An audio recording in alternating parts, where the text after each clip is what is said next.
신명기 1장입니다. 3월부터는 신명기를 읽게 될 거인데요. 오늘 3월 1일 신명기 1장을 함께 읽도록 하겠습니다. 이 모세오경의 마지막 책이라고 알려져 있는 신명기 1장은 총 46절까지 되어 있어서 다 읽기는 시간이 좀 제한이 되니까 1절부터 8절까지 말씀만 함께 봉독하겠습니다. 이는 모세가 요단 저쪽 숲 맞은편에 아라바 광야 곧 바란과 도벨과 라반과 하세롯과 디사압 사이에서 이스라엘의 무리에게 선포한 말씀이니라. 호렙산에서 세일산을 지나 가데스 바네아까지 10하루길이었더라.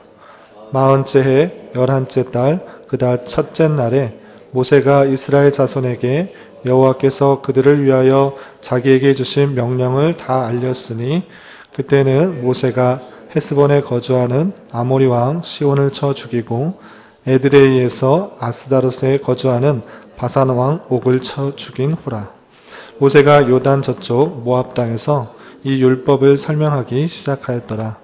일러스되 우리 하나님 여호와께서 호렙산에서 우리에게 말씀하여 이르시기를 너희가 이 산에 거주한 지 오래니 방향을 돌려 행진하여 아모리 족속의 산지로 가고 그 근방 곳곳으로 가고 아라바와 산지와 평지와 네겝과 해변과 가나안 족속의 땅과 레바논과 큰 강 유브라데까지 가라. 내가 너희의 조상 아브라함과 이삭과 야곱에게 맹세하여 그들과 그들의 후손에게 주리라 한 땅이 너희 앞에 있으니 들어가서 그 땅을 차지할지니라. 아멘. 이 시간에도 여기까지 나오신 여러분들 위해 하나님의 크신 은혜가 함께하기를 진심으로 기원합니다. 말씀 읽기 본문은 신명기 1장입니다. 신명기를 이제 3월 동안 읽어 나가게 될 텐데 전체적인 그 내용을 먼저 살펴보고 큰 틀을 잡고 신명기를 이해하는 것이 좋겠다, 읽어나가는 것이 좋겠다 생각이 들어서 여러분들 갖고 계시는 말씀일기 설도노트에 개관을 좀 살펴보도록 하겠습니다. 12페이지 보면 신명기 개요 해가지고요. 신명기가 어떤 책인지 어떤 내용이 담겨 있는지가 적혀 있는데요. 좀 설명해 드리도록 하겠습니다. 신명기는 어떤 책인가? 여기는 빠져 있는데 신명기라고 했을 때 이거는 원래 히브리 말로 쓰여져 있기 때문에 히브리어에서의 신명기는 엘레 하 데바림이라고 책 제목이 되어 있습니다. 엘레 하 데바림이라는 그런 말씀의 뜻은 뭐 다른 뜻이 있는 것이 아니고 신명기의 첫 번째 나오는 그 단어가 엘레 하 데바림이기 때문에 그렇게 책 제목이 되어 있습니다. 그래서 아시다시피 히브리어 성경은 그 책 제목은 첫 번째 나오는 글자이기 때문에 엘레 해 데바림으로 되어 있는 책인데 그 뜻은 이는 말씀이니라. 이는 어떤 말씀이니라. 신명기 1장 1절에서도 이는 뭐 쭉 나오면서 끝에 선포한 말씀이니라 이렇게 되어 있는 것처럼 히브리어 첫 단어 엘레하 데바림이라는 뜻으로 이렇게 신명기가 되어 있고요. 이것이 이제 70인역으로 번역될 때, 헬라어로 번역될 때 듀토로노미온이라고 번역됩니다. 이 듀토로노미온이라는 것은 두 번째 율법의 수여라고 되어 있는 그런 뜻입니다. 두 번째로 율법이 수여된 그런 내용이 담겨 있는 뜻이다 이렇게 되어 있고요. 이것이 이제 영문으로 변경될 때 듀토로노미 해가지고 두 번째 율법 이렇게 되어 있고 이것이 한글로 번역될 때 신명기로 되어 있습니다. 신명기는 물론 한자적인 뜻입니다. 그래서 거듭할 신을 써서 새로운 신이 아니고요. 거듭할 신자를 써서 그리고 말씀 명자 그다음에 기록할 기자에서 신명기 거듭 명령되어 있는 거듭 율법이 포함되어 있는 기록이다라는 그런 뜻입니다. 그래서 신명기 흔히들 새로운 신이라고 생각할 수 있는데 그런 것이 아니고 모세가 새로운 세대 출애굽한 새로운 세대들에게 다시 거듭하여서 하나님의 말씀, 하나님의 명령을 전달하는 내용이 담겨있는 책이다라고 이해하시면 될 것입니다. 그리고 그 12페이지의 내용을 쭉 보시면 신명기는 어떤 책인가 이렇게 좀 자세하게 설명되어 있는데요.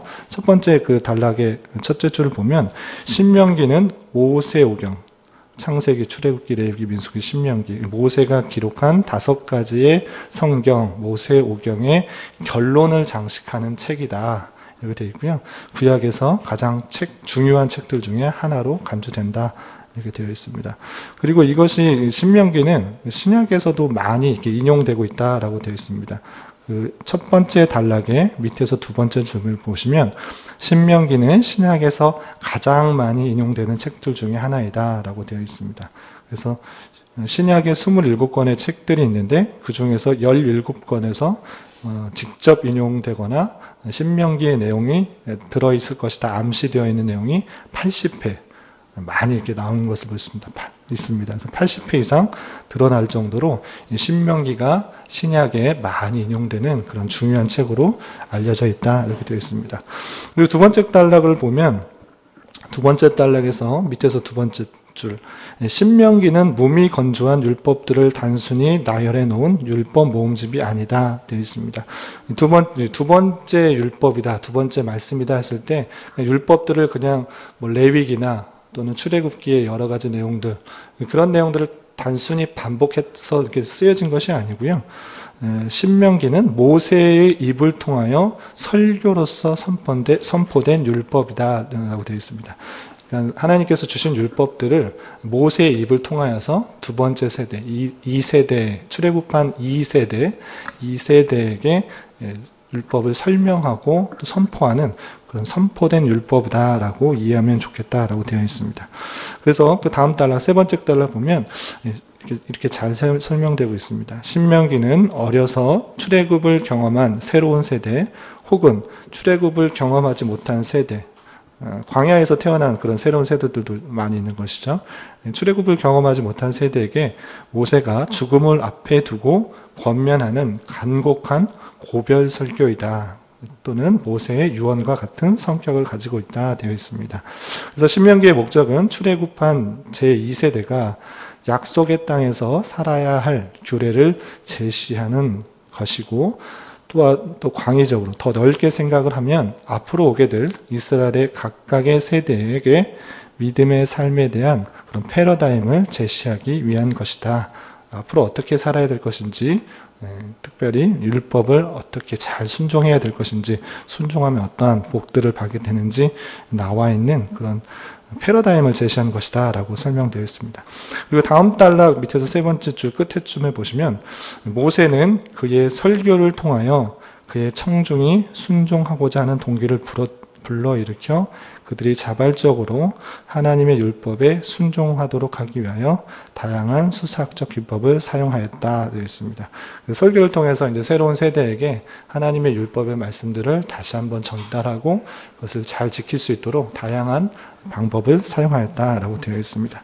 그리고 두 번째 보면 모세오경에서 신명기의 의의라고 되어 있는데요. 첫 번째는 선지적 설교로서의 신명기 되어 있습니다. 그러니까 어떤 내용이냐면 선지적 설교, 앞으로의 일들을 미리 말해주는 그런 내용이 담겨 있다라고 하는 것입니다. 선지적 설교 이렇게 되어 있는데요.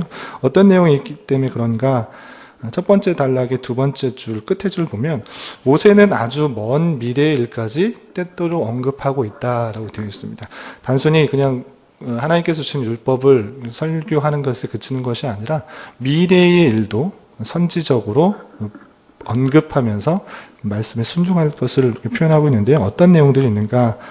신명기 33장을 보시면 모세에게 지파들이 어떻게 정착할 것인가, 그리고 왕이 나타나게 될 일들도 신명기에 포함되고 있고요. 뿐만 아니라 이스라엘 백성들이 포로로 끌려갈 사건들, 그리고 심지어는 포로로부터 귀환되게 될 것이라는 것들도 미리 선지적으로 일어날 일들에 대해서 설명하고 있다, 언급하고 있다라는 것들을 이 신명기를 통해서 알 수가 있습니다. 그리고 또 다음 단락 13페이지 두 번째 단락을 보면 이런 내용도 있습니다. 신명기가 율법을 언급할 경우, 모세가 율법을 이렇게 언급하게 될 경우 그 목적은 율법 자체를 소개하기 위함이 아니라 청중 독자가 이를 지키도록 설득하기 위함이다. 단순히 그 율법을 소개하는 것이 아니고요. 두 번째 2세대를 위해서, 두 번째 세대를 위해서 지키도록 설득하기 위해서 율법을 언급하고 있다라고 하고 있는 것이죠. 그래서 그 두 줄 내려가 보면 청중 독자들이 그와 같은 실수를 미래에 다시 반복하지 않도록 설득하고 약속의 땅에서 어떠한 삶을 살아야 되는지 교훈을 주기 위해서 이렇게 선지적 설교로 분류할 수 있다라고 되어 있습니다. 그리고 두 번째로 생각해야 될 것은 무엇이냐면 이것이 모세오경 중에 마지막 결론과 같은 그런 책이다라고 했을 때 창세기에서 분명히 말씀하셨던 아브라함의 약속이 성취되었다는 사실들을 보여주고 있다는 것입니다. 그래서 두 번째에 보면 아브라함에게 한 약속이 성취되어 있는데 첫 번째 줄 마지막부터 읽어보면 신명기는 하나님이 족장들에게 한 약속들을 신실히 지켰음을 거듭 언급하고 있다. 창세기에서는 약속들이 참 지켜지는지 이루어졌는지 잘 알 수가 없는데 신명기까지 읽게 되면 그것이 변함없이 하나님께서 신실하게 약속을 지키셨다라는 것들을 알 수 있다라는 것입니다. 물론 신명기에서 가장 두드러진 약속은 땅에 대한 약속이고요. 그 가나안 땅에 대한 그런 약속이죠. 그리고 그 밖에 자손과 아브라함과 맺은 언약 관계 역시 언급하면서 아브라함에게 그 별과 같이 많은 또 바다의 모래같이 많은 그런 자손을 약속하셨는데 그것이 신실하게 이루어졌다라는 것들이 신명기 1장에서 뿐만 아니라 34장에서도 언급되고 있습니다. 우리가 아까 읽었던 것처럼 그런 표현들이 있다는 것이죠. 그래서 아브라함에게 한 약속들이 신실하게 이루어졌다는 것이 신명기를 통해서도 확인된다라는 것입니다. 그리고 또 은유적이긴 하지만 할례를 언급함으로써 창세기에 나타나는 아브라함에게 한 하나님의 약속과 언약이 나타내는 핵심 장들을 연결하시는 것을 볼 수 있습니다. 그래서 한 권, 신명기를 따로 이렇게 떼어놓고 생각하면 하나님의 언약이 잘 성취되었는가 알 수가 없을 때가 많지만 창세기부터 출애굽기 계속되는 그런 레위기, 민수기, 신명기를 엮어서 하나의 책으로 읽어볼 때 하나님께서 신실하게 언약들을 이루어 가시는 것들을 살펴볼 수 있다라고 할 수 있는 것입니다. 그리고 세 번째는 율법의 특징이 있는데요. 그 율법은 단순히 그냥 나열되는 것이 아니라 율법을 확대하여서 어떻게 지켜야 될 것인가 설명하고 설득하고 있다라는 그런 특징이 있다라고 할 수 있습니다. 두 번째 달라 보면 신명기는 출애굽에서 나타나는 법들을 보다 확대시키고 보다 광범위하게 적용한다. 하지만 이와 같은 차이에도 불구하고 이스라엘이 모압 평지에서 갱신한 언약은 신의 언약과 다른 것이 아니라 동일한 언약이다. 언약의 갱신이지만 다른 언약이 아니라 계속적으로 알려주시기 위한 그런 언약이다. 동일한 언약이다. 라고 되어 있고요. 그 한 줄 밑에서 내려오면 요약하면 신명기는 오경의 다양한 부분과 다양한 과거 역사로부터 간결하고 통합된 신학적 해설을 하고 있는 오경에서 분리될 수 없을 정도로 철저히 통합된 실체이다. 여러 가지 율법들을 요약 정리하면서 새로운 세대들에게 어떻게 지켜야 될 것을 강조하고 있는 그런 책이다라고 이해하시면 되겠습니다. 14페이지 보시면 언약 신약이 있는데요. 이것은 좀 넘어가고 내용의 구조를 보도록 하겠습니다. 14페이지 보면 구조가 잘 정리되어 있는데요. 총 신명기는 34장까지 되어 있습니다. 첫 번째와 끝할 때는 머릿말, 왜 지금 어디에 있고 어느 시기인지에 대해서 1절부터 4절까지 나와 있고요. 그리고 마지막 31장부터 34장까지는 여호수아가 모세의 지도자 직분을 이어받아서 그 역할들을 감당하는 내용들이 있습니다. 그리고 그 가운데는 세 편의 설교가 있는 것입니다. 율법을 설명하고 또 과거의 일들을 회상하면서 너희들이 어떻게 해야 하나님께 복을 받는지에 대해서 세 편의 설교를 통해서 율법들을 다시 정리하고 또 강조하고 있는 것들이 나옵니다. 첫 번째 설교는 1장 5절부터 4장 43절까지 되어 있고요. 두 번째 설교는 4장 44절부터 26장 19절까지, 그리고 세 번째 설교는 27장부터 30장까지 있어서 세 편의 모세가 죽기 전에 모압 평지, 요단강 오른쪽 편에서 모압 평지에서 마지막 세대들, 두 번째 세대들에게 마지막 유언과 같은 설교를 세 편의 설교를 한 것이 신명기다라고 살펴보시면 되겠습니다. 그래서 이런 구조들을 좀 알아보시면 되고요. 그리고 16페이지는 지금 어디에 있는가를 표현해주는 그 그림이 하나 있습니다. 보시면은 좀 복잡하게 되어 있는데 왼쪽 편 중간 아래 보면 가데스 바네아가 있습니다. 가데스 바네아는 잘 아시다시피 가나안 땅에 들어가기 전에 12명의 정탐꾼을 보내기 전에 이 가데스 바네아에 있다가 12명의 정탐꾼을 보냈다가 10명의 정탐꾼의 부정적인 그런 보고로 인하여서 백성들이 원망하게 되고 그 사건으로 인하여서 40년 동안 광야 생활을 하게 된 그 장소입니다. 그래서 가데스 바네아에서 하나님의 그런 벌을 받게 되고 40년 동안 광야 생활을 하게 되고요.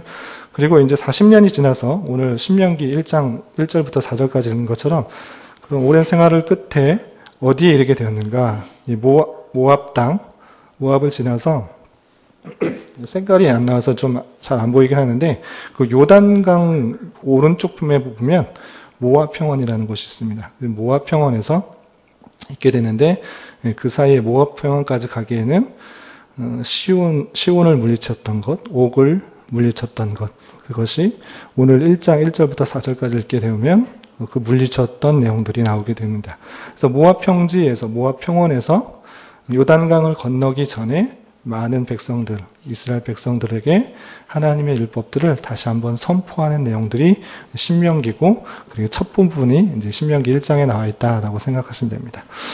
이 정도로 좀 생각을 해 보시면 될 것 같고요. 다시 18페이지로 돌아오셔서 신명기 1장의 내용들을 간단히 나눌 것들을 좀 생각해 봤으면 좋겠습니다. 아까 말씀드린 것처럼 신명기를 따로 이렇게 하나 생각해 보면 이 전체적인 내용들을 이해할 수가 없는데, 창세기부터 신명기까지 모세 오경이다라고 이렇게 불려지고 모세가 기록한 것으로 생각되고 있습니다.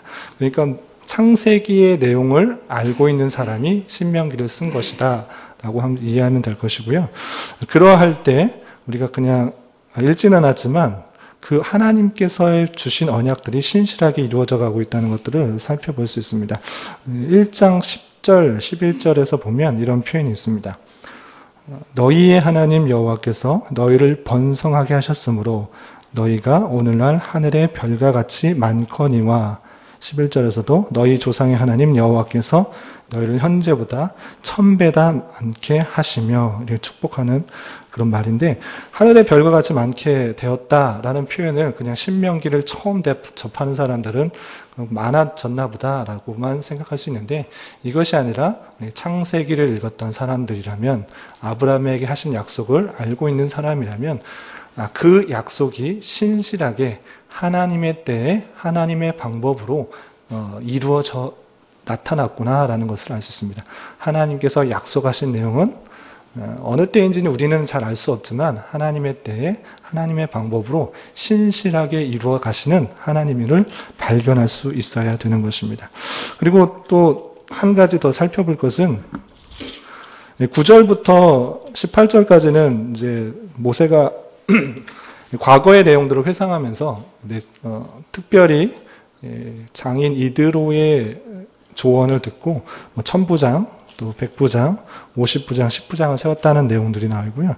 19절부터 마지막 46절까지는 가데스 바네아의 반역 사건으로 인해서 정탐꾼을 보냈으나 부정적인 보고로 인하여서 그들이 벌을 받게 되는 40년 동안 광야 생활을 하게 됐다는 것을 다시 한번 설명해 준 내용이 나옵니다. 그 중에서 내용들을 다 살펴보기는 어렵고요. 함께 나누고자 하는 것은 30절, 31절, 33절에 표현된 하나님께서 어떻게 이스라엘 백성들을 인도하셨는가입니다. 30절에 보면 이런 것들이 있습니다. 너희보다 먼저 가시는 너희 하나님 여호와께서 애굽에서 너희를 위하여 너희 목전에서 모든 일을 행하신 것 같이 이제도 너희를 위하여 싸울 것이다. 31절, 광야에서도 너희가 당하였거니와 사람이 자기 아들을 안는 것 같이 너희의 하나님 여호와께서 너희가 걸어온 길에서 너희를 안으사 이것까지 이르게 하셨느니라. 33절에서도 그는 너희보다 먼저 그 길을 가시며 장막 칠 곳을 찾으시고 밤에는 불로 낮에는 구름으로 너희가 갈 길을 지시한 자이시니라. 하나님께서 어떤 분이신지를 잘 설명해 주시고 있는 그런 표현입니다. 그때 당시 이스라엘 백성들에게만 나타나신 그 하나님이 아니라 오늘날에도 마찬가지로 하나님께서 우리보다 앞서 가시고 우리의 앞길을 밝히 보여주시고 또 쉴 곳도 찾아주시는 분이심을 잘 믿어야 될 것입니다. 구약의 하나님만이 아니라 오늘날에도 동일하게 살아 역사하여 주시고 우리를 힘든 곳에서도 안으시고 보호하시고 이끌어 가신 그 하나님이라는 사실들을 말씀을 통해 확실히 믿고 나아가야 될 것입니다. 그렇지만 우리의 현실은 어떠한가? 과거 이스라엘 백성들이 그러했던 것처럼 상황에 몰두하여서 원망하고 불평하는 그런 모습들입니다.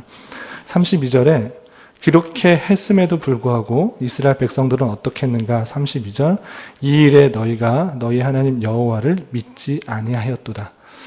이스라엘 백성들이 연약함들이 오늘날 우리의 연약함과 별반 다르지 않은 것 같습니다.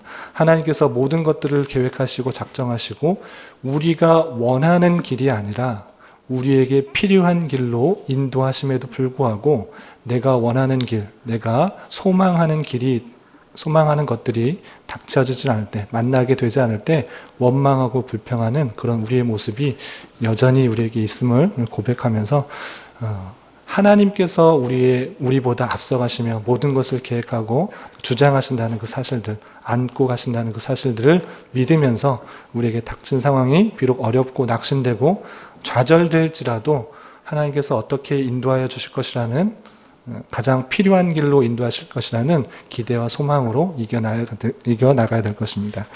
오늘 하루 살아가실 때 또 남은 한평생 살아가실 때 예기치 않은 상황이 닥칠지라도 언약에 근거하여서 말씀에 근거하여서 우리를 가장 필요한 길로 이끄실 것이라는 소망을 가지고 잘 견뎌나가며 내 자신의 성숙과 성화의 기회로 삼을 수 있는 저와 여러분이 되시기를 주님의 이름으로 축복합니다. 기도하겠습니다. 하나님 아버지, 오늘 말씀을 통하여 하나님의 때 하나님 방법으로 언약을 이루어 나가시고 우리의 갈 길을 아시고 먼저 이끌어 주실 뿐 아니라 머물 곳을 인도하여 주시는 분임을 다시 한번 깨달았습니다. 그렇지만 저희들은 날마다 이끌어 주시는 주님의 손길들을 외면한 채 당장의 상황에 원망하고 불신하고 불평하고 있음을 고백합니다. 주님, 저희들의 연약함을 불쌍히 여겨주시옵고 주님의 변함없는 언약을 붙들며 말씀을 의지하며 살아갈 수 있도록 인도하여 주시옵소서. 오늘은 3.1절을 기념하는 날입니다. 나라의 자유와 독립을 위하여 목숨을 바쳐 불의와 맞서 싸운 순국 선열들을 기억하며 내 자신의 안위와 평안만을 위하는 것이 아니라 이 나라와 민족을 위해 안타까워하며 눈물 흘리며 기도를 할 줄 아는 자 되게 하여 주시고 나라와 민족을 움직이시며 역사하시는 하나님의 선한 섭리도 깨달을 수 있는 은혜도 허락하여 주시옵소서. 또한 저녁에 수요 성경 공부로 모일 때에도 진리의 말씀을 사모하며 많은 성도들 함께 참여하게 하시고 큰 은혜 받는 시간 되게 하여 주시옵소서. 3월은 고난이라는 주제로 신명기의 말씀을 읽으며 보내게 됩니다.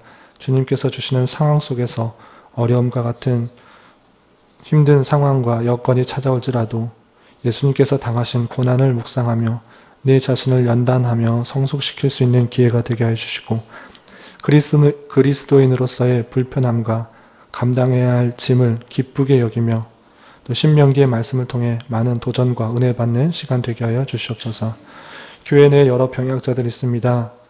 주님께서 친히 함께하여 주셔서 주님의 선하신 인도하심을 경험하며 평강 가운데 감사의 고백이 늘 넘쳐나게 하여 주시옵소서. 주님, 이 시간에 계속해서 각자 간구하는 음성 주님께서 들으시고 주님의 뜻 가운데 가장 선한 것들로 열매 맺게 하여 주시옵소서. 예수님의 이름으로 기도드리옵나이다. 아멘. 하늘에 계신